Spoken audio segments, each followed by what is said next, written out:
Dalam merakit sebuah PC Kerehore, pastinya kita menggunakan komponen yang semurah mungkin, tapi masih bisa digunakan. Jadinya kalau kita pakai komponen semurah-murahnya yang penting bisa dipakai, otomatis budget kita untuk merakit akan murah juga kan? Tapi emang benar kayak gitu?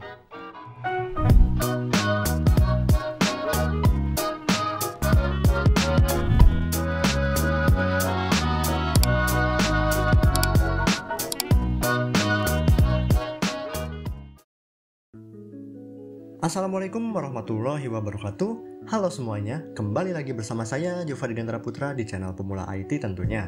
Dan pada video kali ini kita akan ngebahas secara singkat ya beberapa kesalahan, kekeliruan, kurang tepatan apalah itu pada saat memilih komponen terutama motherboard pada rakitan PC Kerehore.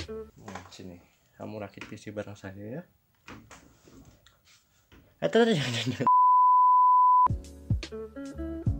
Terkadang, komponen seri terendah yang harganya sangat murah memiliki perbedaan harga yang nggak terlalu jauh dengan seri di atasnya. Namun memiliki banyak fitur yang sangat berbeda dan berpengaruh terhadap PC yang akan kita gunakan nanti.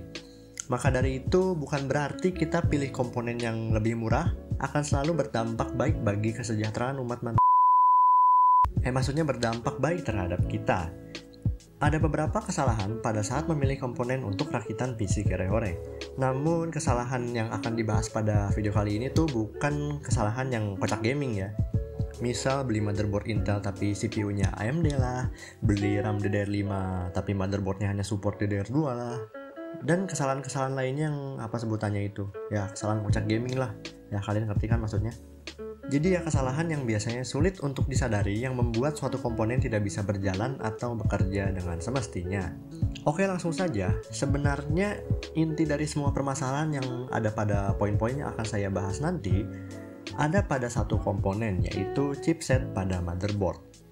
Chipset di motherboard mempunyai fungsi yaitu mengontrol proses input dan juga output pada motherboard. Tiap tipe atau seri chipset motherboard memiliki perbedaan dari segi tujuan penggunaan dan juga dari segi support atau dukungan terhadap komponen lain seperti CPU, PCIe, SATA, dan komponen lainnya.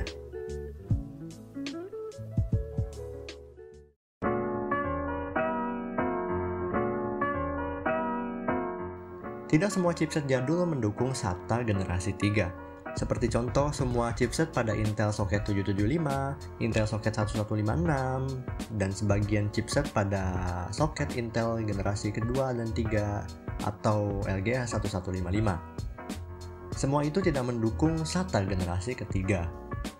Orang rakit PC gaming Kerehore dengan budget sekitar 2-3 jutaan biasanya menggunakan Intel generasi 2 dan generasi 3 atau soket LGA 1155. Untuk lebih menghemat budget, biasanya orang-orang menggunakan motherboard dengan chipset H61.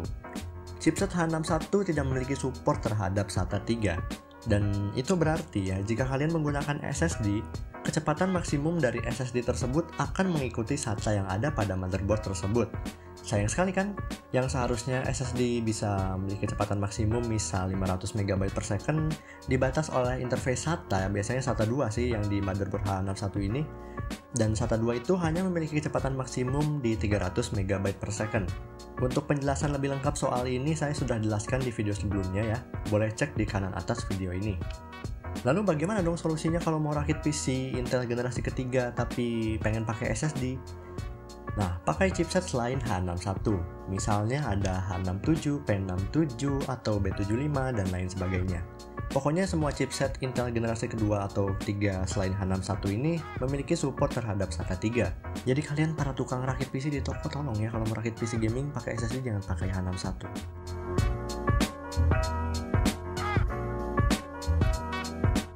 Yang kedua adalah generasi PCIe. Sama seperti SATA, PCIe juga memiliki generasinya, dan tiap chipset juga memiliki support terhadap PCIe yang berbeda pula. Nah, biasanya nih, orang yang rakit PC gaming Kerehore 3 jutaan pakainya VGA card GTX 750 Ti ya. Nah, GTX 750 Ti ini menggunakan interface PCIe generasi ketiga atau PCIe 3.0. Nah, tidak semua chipset support PCIe generasi ketiga. Misalnya seperti Intel LGA 775, LGA 1156, dan sebagian LGA 115 terutama H61. Balik lagi nih, biasanya yang rakit PC budget 3 jutaan pakainya Intel generasi ketiga, misalnya i5-3470, lalu pakai motherboardnya H61. Nah, tidak semua chipset H61 support PCIe generasi ketiga. Biasanya masih menggunakan PCIe generasi kedua. Lalu, ngaruh ke VGA card-nya apa dong? Sebenarnya VGA card yang dipasang pada PCIe dengan generasi di bawahnya atau di atasnya bisa-bisa aja dan lancar aja sih untuk digunakan. Bahkan perbandingan performanya ya sangat tipis sekali. Bisa dilihat perbedaannya pada gambar berikut. Jadi ya sebenarnya hal ini nggak ngaruh banget ya ke performa seperti pada kasus slot SATA. Tapi kalau kalian punya pendapat lain soal ini, boleh komen di bawah atau diskusi di bawah ya.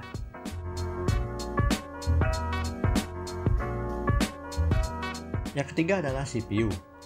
Bukan hanya chipset saja yang berpengaruh, CPU pun juga berpengaruh pada support terhadap komponen lainnya. Misal kalian rakit PC pakai chipset yang sudah support PCIe generasi ketiga, misalnya B75, tapi kalian pakainya CPU yang belum support PCIe generasi ketiga, contohnya misal i5 2400. Jadinya PC kalian atau interface PCIe kalian tuh akan mentok atau berjalan di generasi kedua atau mengikuti support dari CPU-nya. Selain berpengaruh pada PCIe, CPU ini juga berpengaruh terhadap support jenis RAM. Seperti contoh Intel i5 2400 hanya support RAM dengan maksimum kecepatan di 1333 MHz.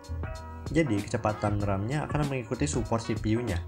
Jadi ya kalau kalian pakai RAM dengan kecepatan 1600 MHz tapi CPU-nya hanya support 1333 MHz, ya otomatis kecepatan RAM-nya akan ada pada 1333 MHz atau mengikuti CPU-nya.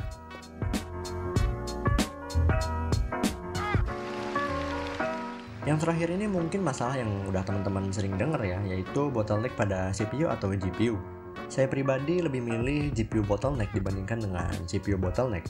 Karena gampangnya menurut saya ya CPU itu merupakan komponen yang lebih banyak kerjanya. Jadi misal ya kalian punya CPU Pentium G2020 dipadukan dengan GTX 750 Ti. Nah seharusnya GTX 750 Ti ini bisa menghasilkan FPS yang tinggi saat bermain game. Tapi karena CPU Pentium ini tidak sanggup untuk merender banyak FPS yang dihasilkan oleh GTX 750 Ti tadi, alhasil CPU usage dari Pentium G2020 ini menjadi tinggi, FPS dan kinerja GPU-nya jadi tidak maksimum, dan akibatnya kalian akan sering mengalami yang namanya stuttering. Nah, main games aja CPU-nya udah ngos-ngosan, sedangkan kerjaan CPU ini bukan gaming doang kan? Bisa sambil Discord, buka browser, YouTube, dan lainnya. Tapi bukan berarti kalian pilih CPU yang tinggi banget, lalu pilih GPU yang rendah banget ya. Kalau bisa usahain seimbang lah, tapi yang namanya bottleneck pasti ada aja. Oke teman-teman, itu tadi sedikit pembahasan tentang kesalahan orang-orang saat memilih motherboard untuk rakitan PC kore-kore. Sebenarnya poin-poin yang tadi udah dibahas tuh nggak begitu mengganggu bagi sebagian orang. Karena kesalahan yang udah dibahas tadi tuh merupakan kesalahan yang kecil dan juga sulit untuk orang sadari. Tapi bukan berarti kalian bisa menyepelekan masalah ini. Karena asik juga kan kalau setiap komponen tuh bisa kerja dengan maksimal atau semestinya. Oke teman-teman, terima kasih telah menonton video ini sampai akhir. Jika kalian suka, boleh tekan tombol like. Jika kalian ada pertanyaan atau mau request video, boleh komen di bawah. Jika ada motor lewat, jika saya ada kesalahan kata atau kesalahan dalam penyampaian informasi, boleh komen juga di bawah. Jangan lupa untuk subrek ya atau subscribe untuk mendukung terus channel ini supaya lebih mantap dan makin mantap. Dan nyalakan lonceng notifikasinya untuk terus mendapatkan update atau informasi seputar dunia teknologi atau dunia IT. Oke teman-teman, semoga bermanfaat. Saya Jovadi Putra selaku host dari channel Pemula IT. Pamit undur diri. Wassalamualaikum warahmatullahi wabarakatuh.